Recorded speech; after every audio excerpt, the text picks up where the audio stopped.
CD 1. Test 1. You will hear a number of different recordings and you will have to answer questions on what you hear. There will be time for you to read the instructions and questions, and you will have a chance to check your work. All the recordings will be played once only. The test is in 4 sections. At the end of the test, you will be given 10 minutes to transfer your answers to an answer sheet. Now turn to Section 1.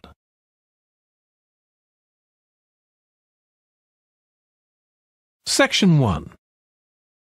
You will hear a telephone conversation between a woman who wants to attend a cookery class and an official at a tourist information centre.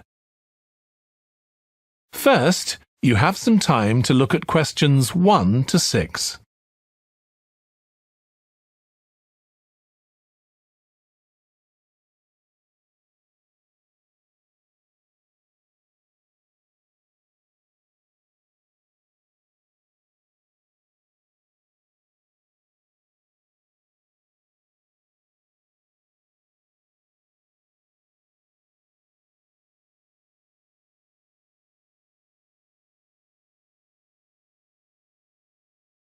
You will see that there is an example that has been done for you. On this occasion only, the conversation relating to this will be played first. Hello, Tourist Information Centre. Mike speaking. How can I help you? Oh, hi. I wanted to find out about cookery classes. I believe there are some one-day classes for tourists. Well, they're open to everyone, but tourists are always welcome. OK, let me give you some details of what's available. There are several classes. One very popular one is at the food studio. The first cooking class is at the food studio, so studio has been written in the space. Now we shall begin. You should answer the questions as you listen because you will not hear the recording a second time. Listen carefully and answer questions 1 to 6. Hello, Tourist Information Centre. Mike speaking. How can I help you? Oh, hi. I wanted to find out about cookery classes. I believe there are some one-day classes for tourists. Well, they're open to everyone, but tourists are always welcome. OK, let me give you some details of what's available. There are several classes. One very popular one is at the food studio. OK. They focus on seasonal products, and as well as teaching you how to cook them, they also show you how to choose them. Right, that sounds good. How big are the classes? I'm not sure exactly, but they'll be quite small. And could I get a private lesson there? I think so. Let me check. Yes, they do offer those. Though, in fact, most of the people who attend the classes find it's a nice way of getting to know one another. I suppose it must be, yes. And this company has a special deal for clients where they offer a discount of 20% if you return for a further class. OK, but you said there were several classes. That's right. Another one you might be interested in is Bond's Cookery School. They're quite new. They just opened 6 months ago, but I've heard good things about them. They concentrate on teaching you to prepare healthy food, and they have quite a lot of specialist staff. So, is that food for people on a diet and things like that? I don't know if I'd be interested in that. Well, I don't think they particularly focus on low-calorie diets or weight loss. It's more to do with recipes that look at specific needs, like including ingredients that will help build up your bones and make them stronger, that sort of thing. I see. Well, I might be interested. I'm not sure. Do they have a website I could check? Yes. Just key in the name of the school. It'll come up. And if you want to know more about them, every Thursday evening they have a lecture at the school. It's free, and you don't need to book or anything. Just turn up at 7:30. And that might give you an idea of whether you want to go to an actual class. Before you hear the rest of the conversation, you have some time to look at questions 7 to 10.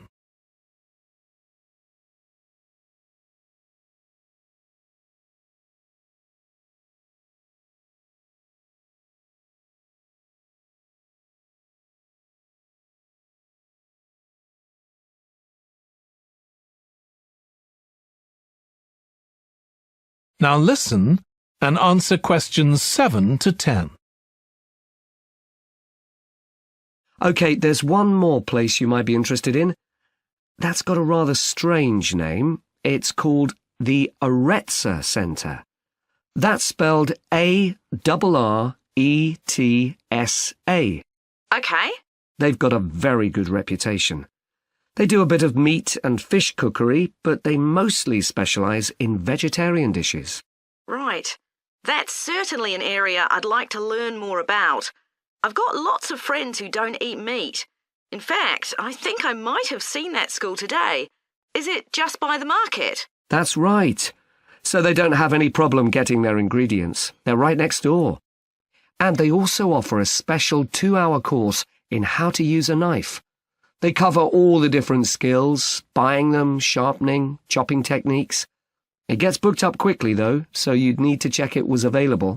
Right. Well, thank you very much. I'll go and check that out. That is the end of section 1. You now have half a minute to check your answers.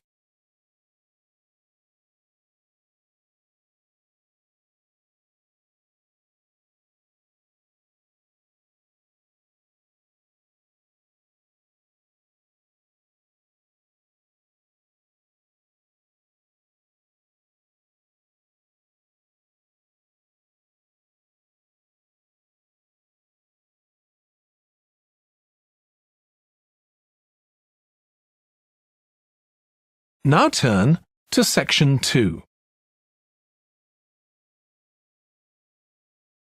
Section 2. You will hear the chairman of the Highways Committee of Granford speaking to members of the public about proposed changes to traffic and parking in the area. First, you have some time to look at questions 11 to 13.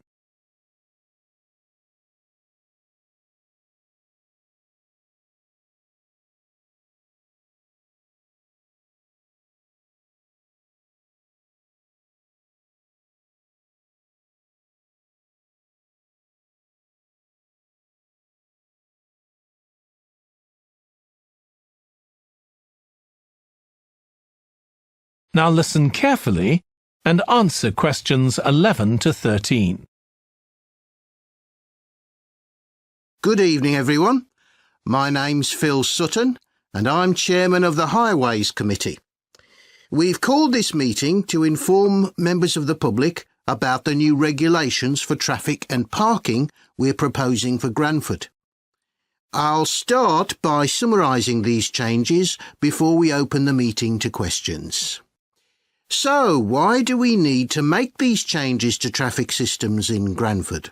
Well, we're very aware that traffic is becoming an increasing problem.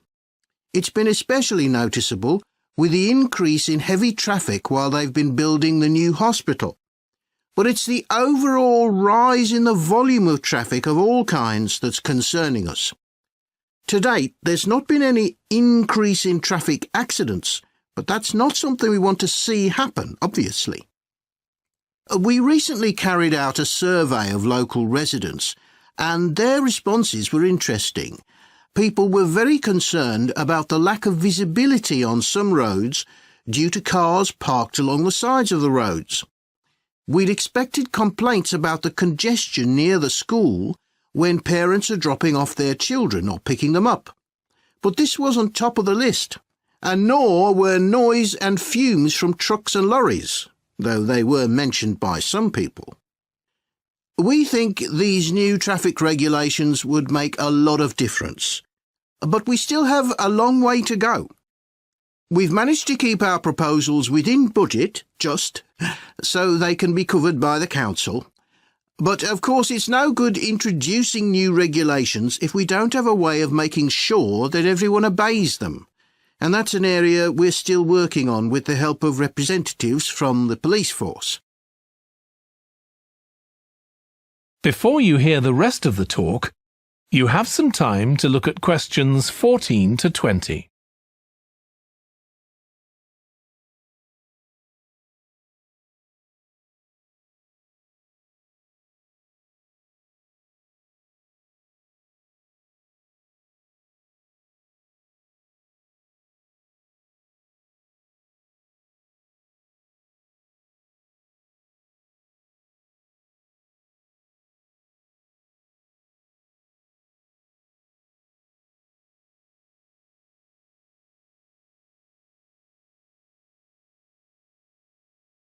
Now listen and answer questions 14 to 20.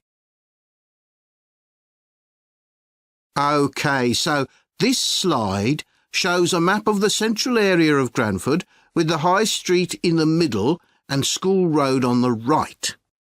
Now, we already have a set of traffic lights in the High Street at the junction with Station Road, but we're planning to have another set at the other end at the School Road junction to regulate the flow of traffic along the High Street.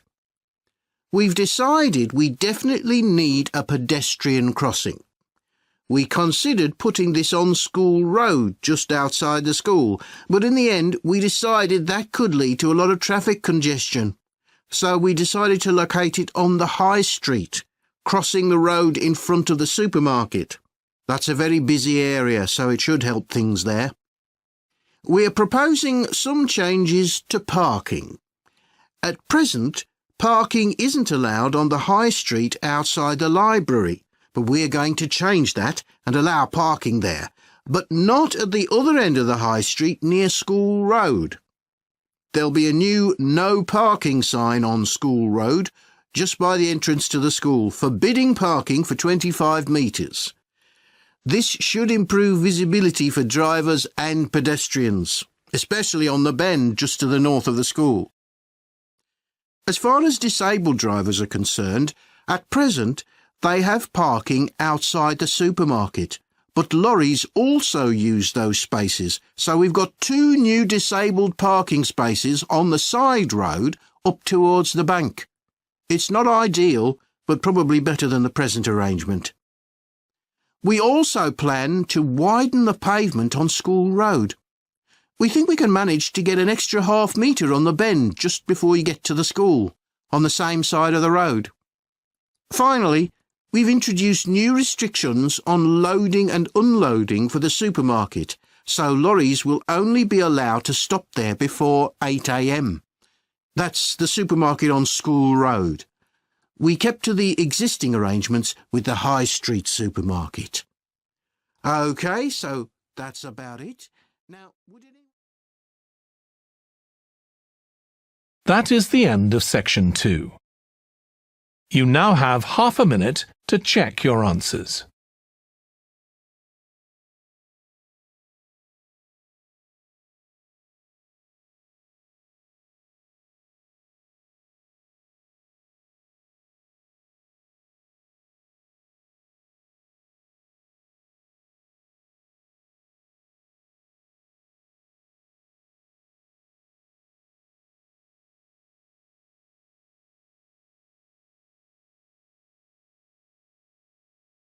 Now turn to section 3. Section 3. You will hear 2 biology students called Emma and Jack discussing an experiment they are going to do together. First, you have some time to look at questions 21 to 25.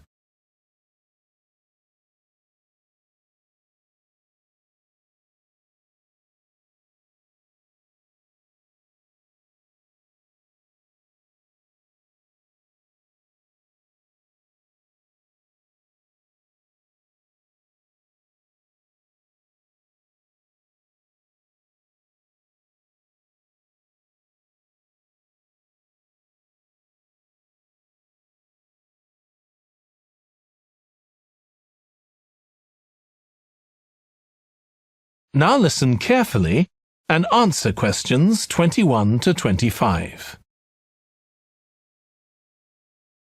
We've got to choose a topic for our experiment, haven't we, Jack?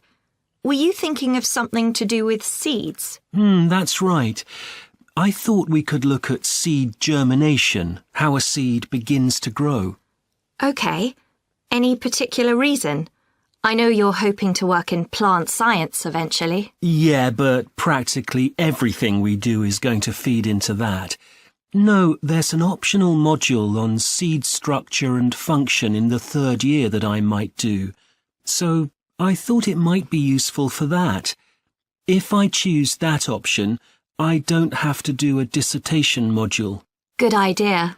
Well, I thought for this experiment, we could look at the relationship between seed size and the way the seeds are planted. So we could plant different sized seeds in different ways and see which grow best. OK, we'd need to allow time for the seeds to come up. That should be fine if we start now. A lot of the other possible experiments need quite a bit longer. So that'd make it a good one to choose. And I don't suppose it'd need much equipment. We're not doing chemical analysis or anything. Though that's not really an issue. We've got plenty of equipment in the laboratory. Yeah, we need to have a word with the tutor if we're going to go ahead with it, though. I'm sure our aim's okay. It's not very ambitious, but the assignment's only 10% of our final mark, isn't it? But we need to be sure we're the only ones doing it. Yeah, it's only 5% actually, but it'd be a bit boring if everyone was doing it. Did you read that book on seed germination on our reading list? The one by Graves? I looked through it for my last experiment, though it wasn't all that relevant there. It would be for this experiment, though. I found it quite hard to follow. Lots about the theory, which I hadn't expected. Yes, I'd been hoping for something more practical. It does include references to the recent findings on genetically modified seeds, though. Yes, that was interesting. I read an article about seed germination by Lee Hall. About seeds that lie in the ground for ages and only germinate after a fire. That's the one. I knew a bit about it already, but not about this research. His analysis of figures comparing the times of the fires and the proportion of seeds that germinated was done in a lot of detail. Very impressive. Was that the article with the illustrations of early stages of plant development? They were very clear. I think those diagrams were in another article. Before you hear the rest of the discussion, you have some time to look at questions 26 to 30.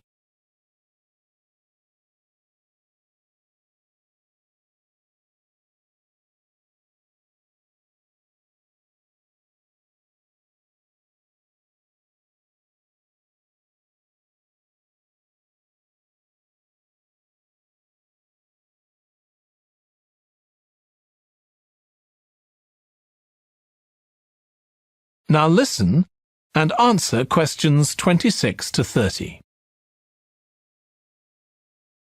Anyway, shall we have a look at the procedure for our experiment?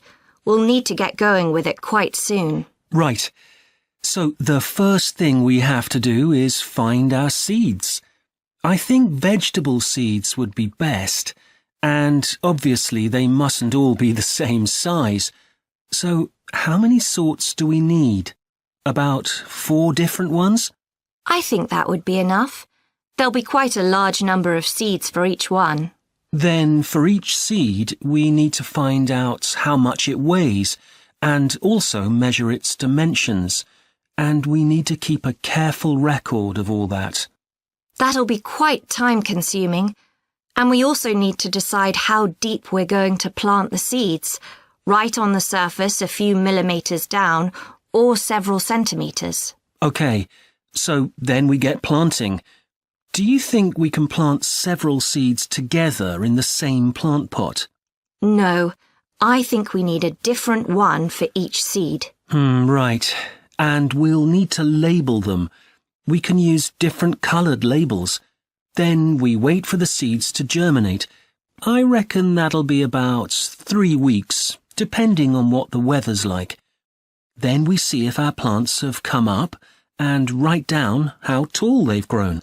Then all we have to do is look at our numbers and see if there's any relation between them. That's right. So then we get... That is the end of section 3. You now have half a minute to check your answers.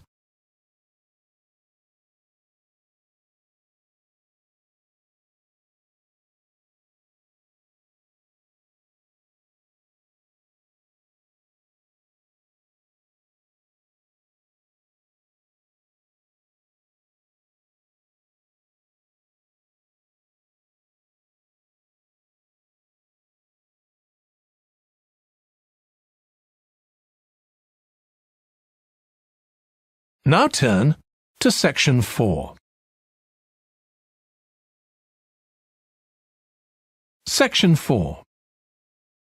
You will hear part of a lecture on an environmental studies course about recent research on how animals are adapting to urban environments.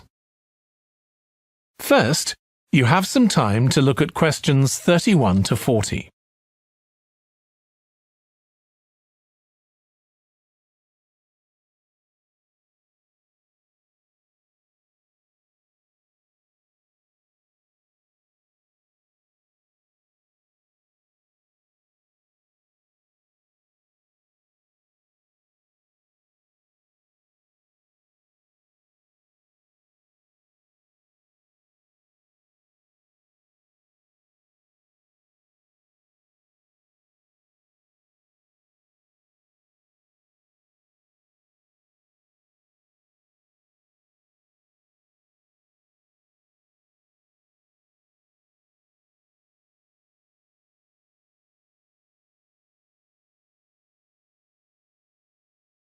Now listen carefully and answer questions 31 to 40.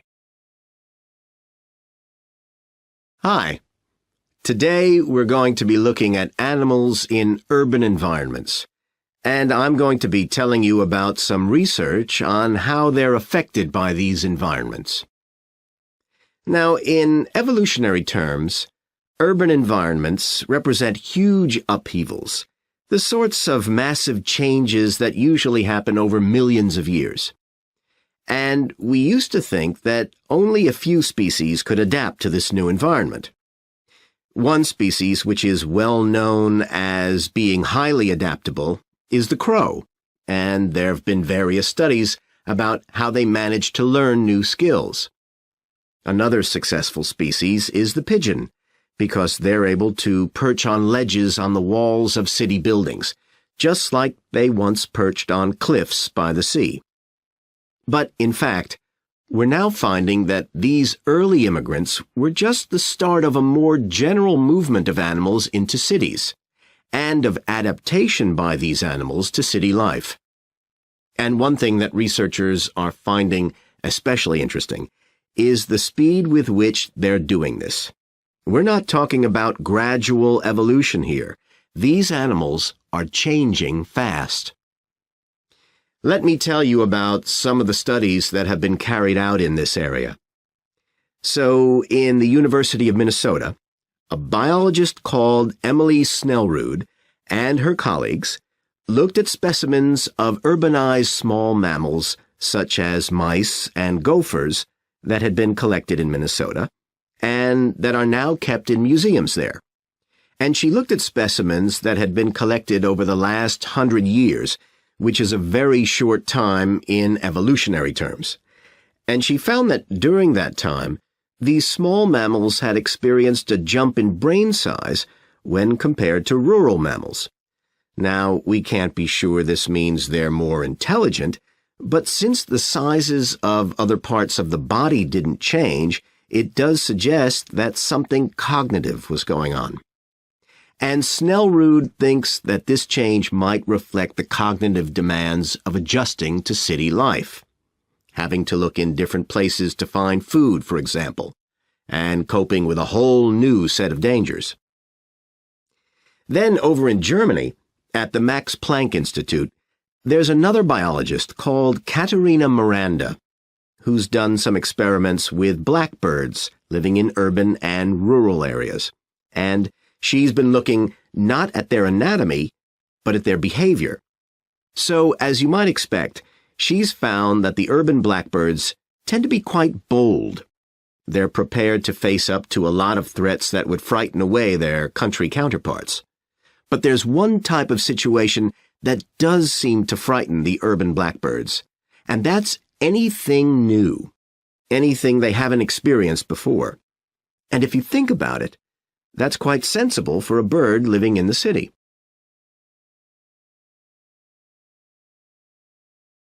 Jonathan Atwell, in Indiana University, is looking at how a range of animals respond to urban environments. He's found that when they're under stress, Their endocrine systems react by reducing the amount of hormones such as corticosterone into their blood. It's a sensible-seeming adaptation. A rat that gets scared every time a subway train rolls past won't be very successful. There's just one more study I'd like to mention, which is by Sarah Parton and her team.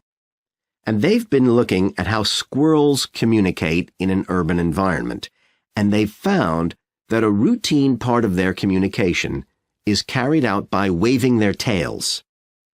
You do also see this in the country, but it's much more prevalent in cities, possibly because it's effective in a noisy environment.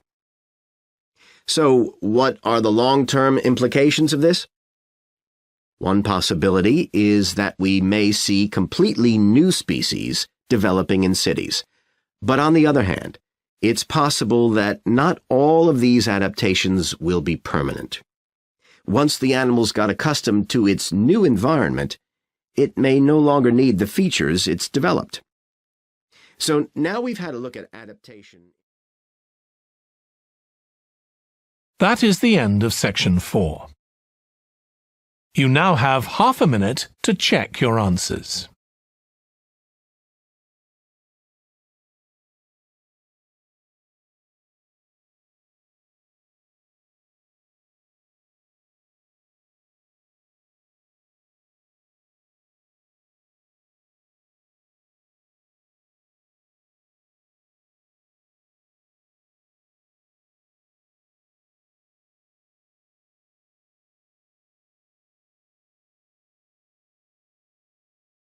That is the end of the listening test.